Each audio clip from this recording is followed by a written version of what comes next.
Alright guys, welcome back to another wonderful fun-filled episode of Watch Me Wrench with your host, Mr. Wrench. Alright, so my videos aren't so wonderful or fun-filled. Let's just get that out of the way. So what am I working on? I am working on my Jeep Grand Cherokee Overland with the 5.7 Hemi. It's got all-wheel drive.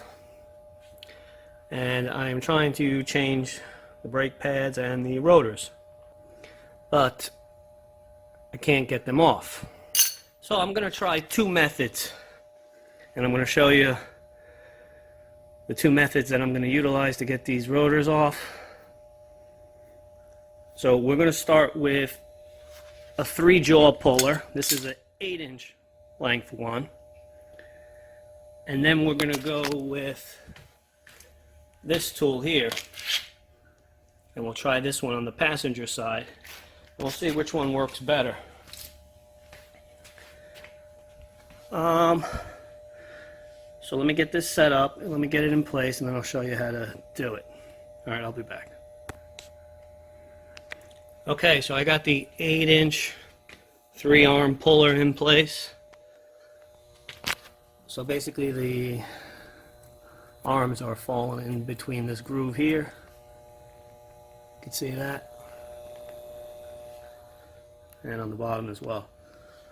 So then basically you just have to tighten it. But when you're turning this, the rotor is going to try to spin. So I guess I'll just take a pipe like that, wedge it against the floor, and like that. Okay, now it won't rotate.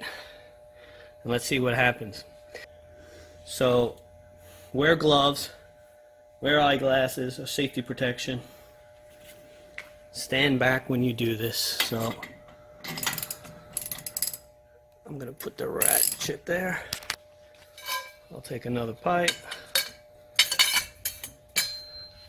And I'm going to stand off to the side.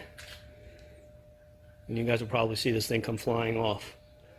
Let me just clear this, and then I'm going to get set up, and you guys will see how it works. Alright, I'll be back. Okay, here we go.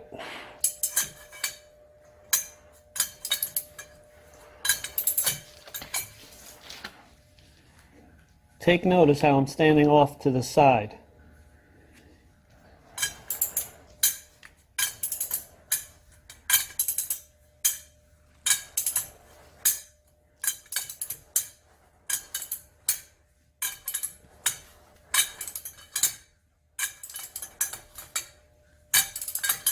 It's getting tight now.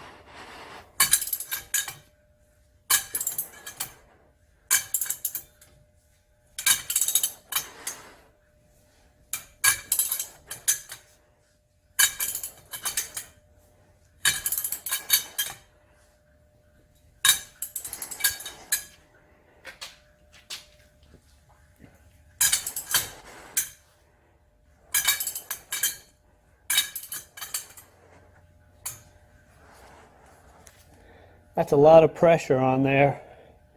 I think that's a 6 or 8 ton. I think it's 8 ton. 3-jaw 8-inch puller.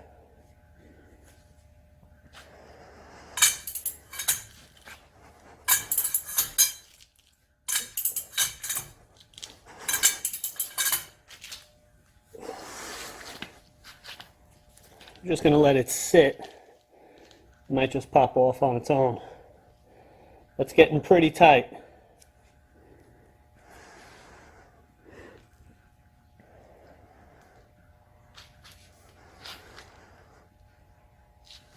Alright, let's try again.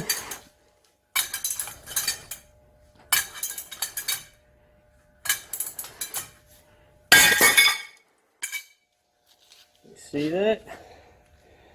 Do not stand in front of that. Stand off to the side.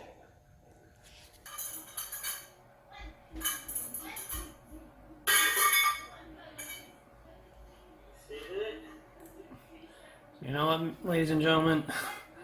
I'm editing the video, and there's a very simple way to prevent that from flying off.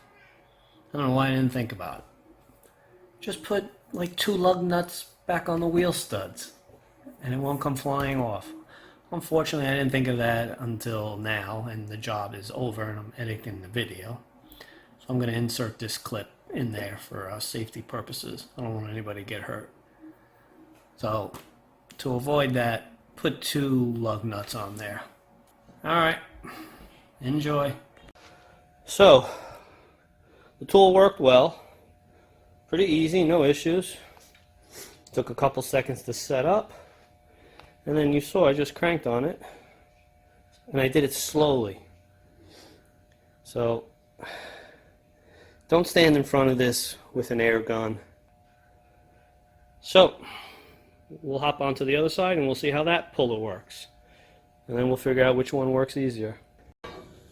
Alright guys, so we're on the passenger side. This is the second tool. This one set up a little easier. Basically you can see how it works. It grabs the rotor in the back. And then you just tighten this. It says the maximum reach is 12 3/4. These are 13 inches and it's working. Is it safe? I don't know. Now it does come with a ratchet strap. So I'm going to put the ratchet strap on and then I'll show you how that is. So actually maybe with the having to put the ratchet strap on, maybe this one might take a little longer to set up. I don't know. Let me set up the ratchet strap and I'll be back. Okay, so I got the ratchet strap on. So with the ratchet strap, I'm going to say this one's a little more difficult to set up.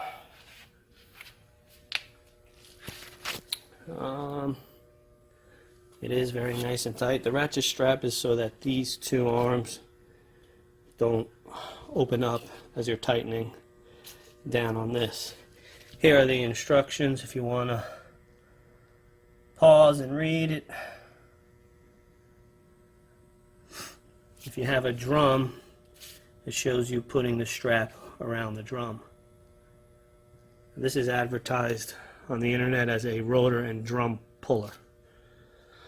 So I've got it set up. There is still some room. So even though it's advertised as 12 3/4, it looks like it might work on my 13-inch rotor.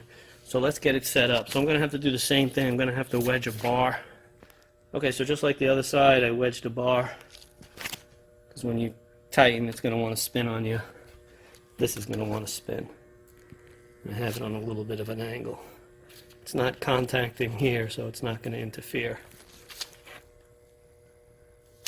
Okay, so like before, I'm going to wear safety protection. I'm going to put some cardboard here because I suspect that this will come flying off just like the other side. Alright, so I'll be right back. Okay, here we go.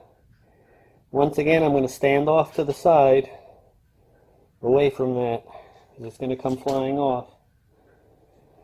Alright, let's go.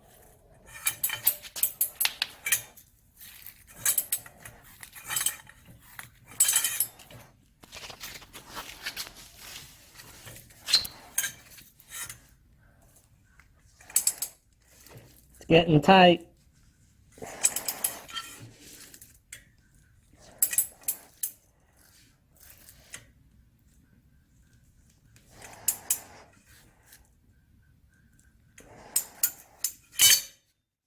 That's real tight already, I can feel it. So I'm just going to leave it for a second. It might pop off on its own.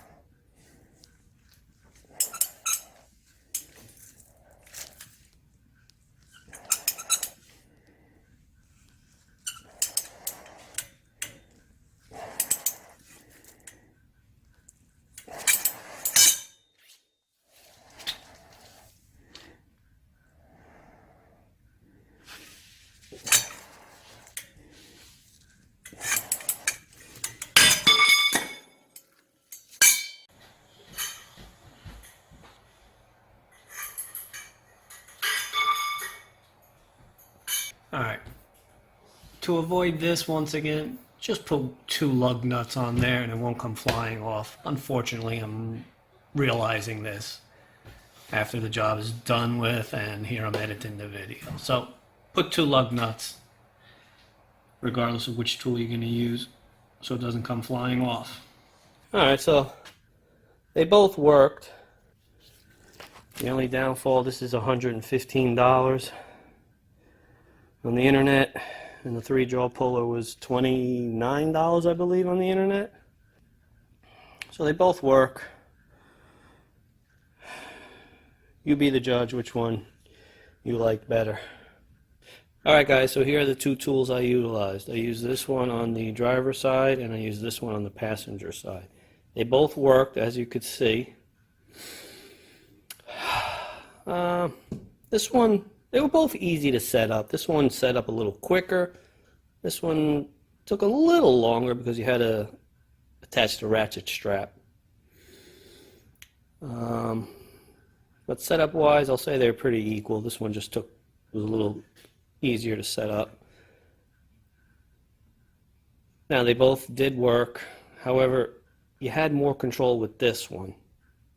And also, you had to turn the ratchet, I don't recall, say 20, 30 times to get it to break loose with this. And with this one, you only had to turn it maybe 10, 15 times.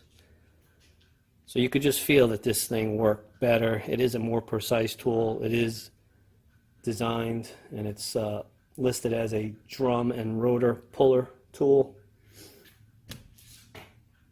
However, if you're in a pinch and you have a 3-jaw puller laying around that's long enough, you could use it to pull the rotors off.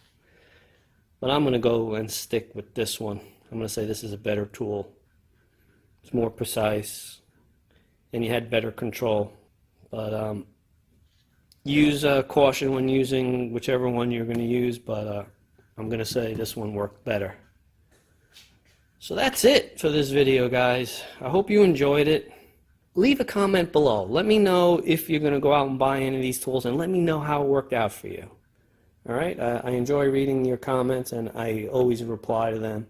So if you give this video a thumbs up, hit that subscribe button, I'd really appreciate it. A lot of effort goes into making these videos. And remember guys, if I could do this, you could do this. You know, I'm just an average Joe. So pick up a wrench, get to wrenching. You just might save yourself a buck or two. And please continue to watch me wrench.